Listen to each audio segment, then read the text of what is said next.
Akashvani. Time for a weekly program, Our Guest. I hand over the mic to the show host, Nitish Arora, for the same. Come summers and parents are startled to plan something for their wards. Some summer workshop, it can be fine arts, it can be music, it can be lots of things. One such thing is acting. Acting, apart from being a professional actor, helps you a lot in your personality development. This is what not only I think, but a lot of other people think. And our guest today, Mr. Vikram, also thinks the same. Vikram, welcome to our guest. Thank you so much, sir. Thank you. Why acting? It's an art of life.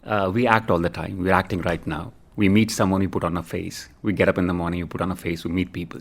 So acting is the most basic fabric of our being. It needs to be explored in order to live better life. And if you want to get paid for it, you can of course become a professional actor. Our guest today is an acting trainer. What is the meaning of an acting trainer? So acting trainer is basically a facilitator. You can categorize my work as a facilitator. Actor goes through the process of explorations in order to understand the work, understand what is to be done. And my job is to facilitate them, to push their own boundaries and find their creative expression. So now there are lots and lots of acting schools available. Obviously, the parents want the best for their children. What exactly one should be looking at? I think it's a question where you need to answer the answer yourself first. What is the goal? For any training, we have to ask, what are we looking for? Is the goal to become a professional actor? Is the goal to become a theatre actor? Is the goal to become a camera actor? For example, I always say running is a sport, right? Running is a sport. But you can't train the same way for a 100 meters race and a marathon. It's two different classified forms of the same sport. In the same way, acting is an umbrella term, I can say. Like you can act on stage, you can act on camera, or you can, act in life and understand what it is. But you have to be specific when you're going to learn something. What are your goals? And then understand how, because there's a lot of promises that are being made. Anyone can say, I'll make you an actor. But what are you looking for? And see how your needs will be met in a specific institute. But if it is a case of only testing the waters, because nowadays parents, they want actually to ascertain whether their son or daughter is good at something or not. So these workshops come quite handy. Is it a fine idea? Is it a good idea to send somebody to an acting workshop? Definitely. I think for kids, I'll loosen up a bit because I'm talking about professional training on a highest level possible. When you talk about university or you take acting in the form of curriculum, there are a bunch of great institutes in our country, National School of Drama, Films and Television Institute of India. So that is for the pro. Yes, for advanced level. But if you're starting out, and it definitely begins with the kid in the classroom, and we don't have to kind of go with the names, like so-and-so place is organizing a workshop. I always say, look at the person who is going to be in touch with those kids in the classroom. What are his qualifications or her qualification? If that person is qualified enough, then you can test the waters by letting your kid go in those hands. But just by the name that so-and-so, it's a different thing if a name is highly respected. I understand that. They'll only entertain people who are qualified. But any XYZ claims to, organize a workshop and you send your kid there, I always say that you have to know the person who will be working with the kids. Sending your ward to acting school or some crash course is a good idea, whether he or she wants to become an actor or not. Oh, definitely. If you ask someone to define acting, every practitioner will have their own definition, right? And some practitioners say that acting is play. It's playing. And who better to understand the state of play than a kid, right? The problem is, as Pablo Picasso once said, we all are born artists. The problem is to stay a kid as you grow up so that you can, maintain that purity of being a kid and the art and expression that comes with it. So kids should start in the classroom. They don't have to go, super nerdy about, with all these theories and everything. Just having fun in a space, in these spaces where you can just have fun and understand how to conduct yourself, how to work with the self-consciousness that we all usually, face in public interactions and all of that, through games, through play, through dialogue delivery, through becoming For example, when I was a kid, I always used to pretend to become like a dog sometimes. Look, I'm a dog, and look, I'm this, look, I'm that, look, I'm a teacher, look, I'm a doctor. So many things we become without even knowing anything about acting. So acting is a basic fabric that a kid knows what to do in order to, act. The thing is, if we do not expose our kids to an environment where they are being facilitated to preserve that quality, that innate quality that they have, they will lose it somewhere. So starting point is always great. Like without even thinking, I think if you are a working actor, if you want to become a working actor, or if you are a regular human being, if you learn the dynamics of acting, how to act, right? It will definitely make you a better human being. So are you actually advocating acting in curriculum, in regular curriculums in schools? Big time. I think it's as, if not more, it's as important as sports. Because sports will always, as a discipline, it requires you to, compete. It requires you to become better at whatever you're doing, because there's always this fair competition in sports, right? Without competition, there's no sport. But when we talk about theatre, it's more about collaboration. Of course, there's competition, but it's also evaluation and finding out yourself. And in that process, competition takes a backside. It's not about just competing with the other person. It's also about finding yourself and understanding what you are and bringing that out.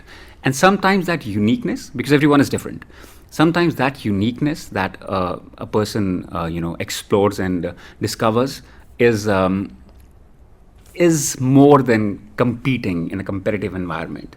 So when I talk about sports, of course, it helps you build your physicality. It helps you build that mental strength and stamina and everything that is great.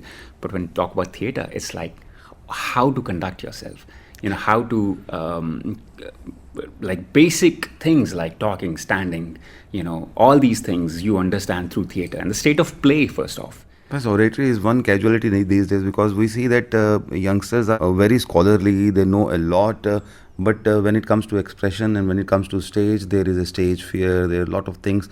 So that is something which acting or a small stint at the acting can help them come out, that can help them make a good personality. Definitely. Okay, if I take away everything else, and if I just point out few things that acting definitely helps you with, is speaking. Like you have you become a better orator.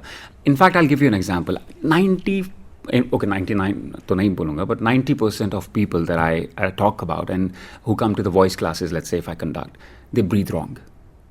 And everyone wants to speak right, but they don't know that their breath is the tool that helps them speak. So if they don't breathe right, they can't use their vocal instrument fully.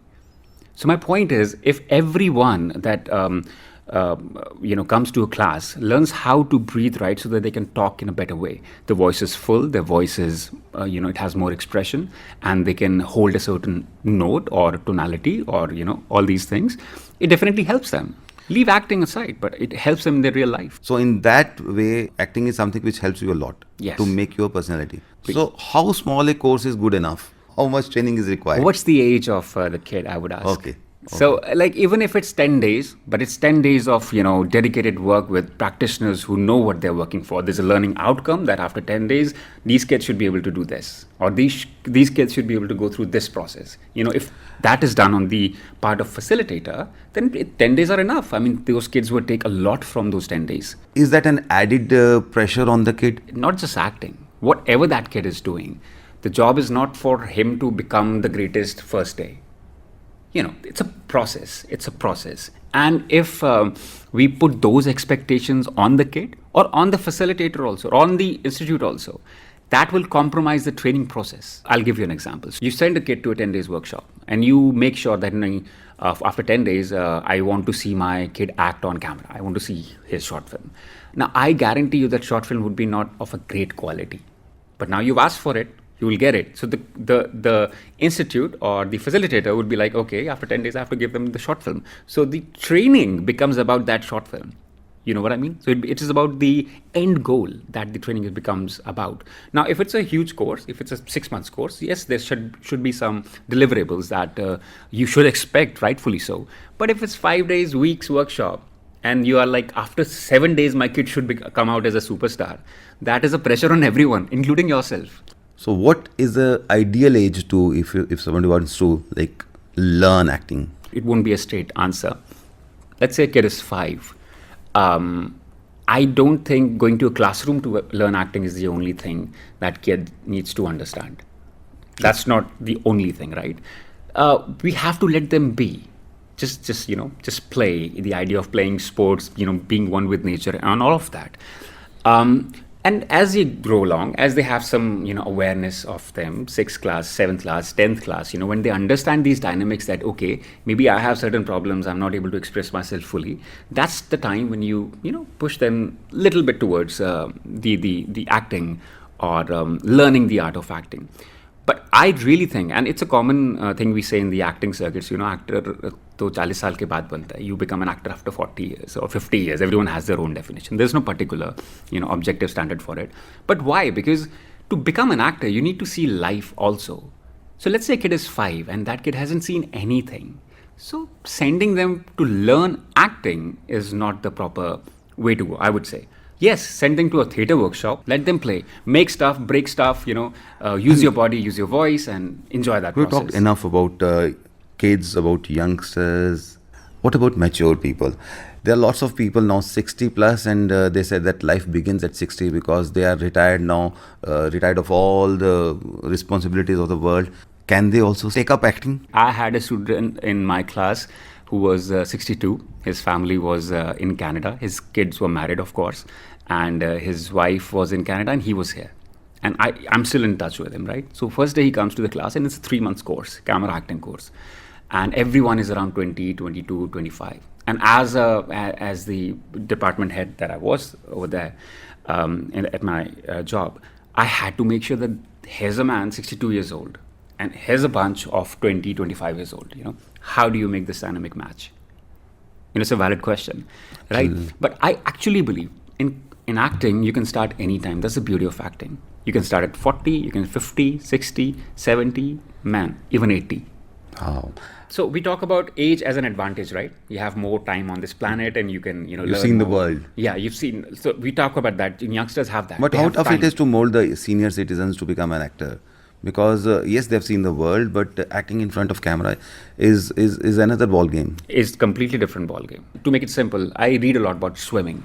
I have all the knowledge that is required to swim. But I guarantee you, if I've never been into a pool, the first day I go, I will not be able to swim with all that knowledge. So that is the difference between, the knowledge and applied practice and experience that comes with it. So that knowledge, you need a just proper guiding hand. How do you maneuver? You have seen life, you've seen sorrow, you have seen happiness, you've seen death, you've seen birth, you've seen everything that life comprises of. We insulate ourselves from life as we go on because that is our protective mechanism. I don't want to be hurt when I'm traveling by myself and someone yells at me. So I'll make a mechanism that doesn't, through which I don't get hurt. We all do that. As kids, we want to be liked, so we pick up expressions that we get most appreciated on. Arey, kitna acha hasta hai. And his smile will tweak. And this is a process of self-discovery, right? We look at ourselves in the mirror. How do we look good? How do we look bad? And all these conditionings make a person as that person is at this moment, let's say, right?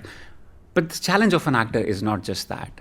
See, art is, I believe acting is an art form. Many people don't. Everyone has their own definition. Acting is self-expression, right? It's your expression.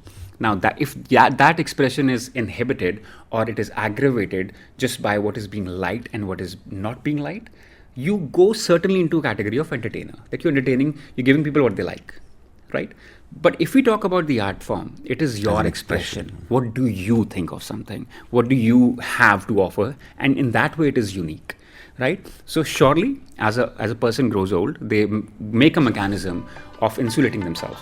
But that can be undone with your own understanding in the process of training an actor. That can easily be done. So I guess at the end of this conversation, most of you must have become more curious and more interested in acting.